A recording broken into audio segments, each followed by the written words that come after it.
আসসালামু আলাইকুম। আপনাদের একটা ইন্টারেস্টিং জিনিস দেখাই। এটা হচ্ছে মুক্তিযুদ্ধের আগে আমাদের এই অঞ্চলে যে টাকাগুলো ব্যবহার করা হতো, অর্থাৎ যখন পাকিস্তান ছিল তখনকার সময়ের একটা ৫ টাকার নোট। এখানে একটা জিনিস লক্ষ্য করছেন কিনা, এখানে দেখেন গভর্নরের স্বাক্ষর মাহবুবুর রশিদ, এটা বাংলায় লেখা। এটার কারণ হচ্ছে এই মাহবুবুর রশিদ উনি ছিলেন আমাদের বাংলাদেশী। এই কারণে উনি বাংলায় স্বাক্ষর করতেন। উনি স্টেট ব্যাংক অফ পাকিস্তানের, অর্থাৎ পাকিস্তানের যে কেন্দ্রীয় ব্যাংক স্টেট ব্যাংক অফ পাকিস্তানের এটা চতুর্থ গভর্নর ছিলেন, এবং উনি ১৯৬৭ থেকে ১৯৭১ সাল পর্যন্ত এই দায়িত্বে ছিলেন।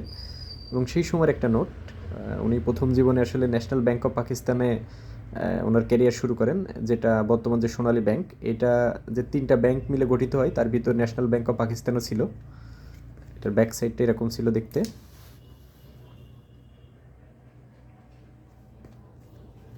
আর সামনের অংশ আসলে এক অংশ উর্দুতে লেখা থাকতো, আর এক অংশ বাংলায় লেখা থাকতো। তো সবাই ভালো থাকবেন। আল্লাহ হাফেজ।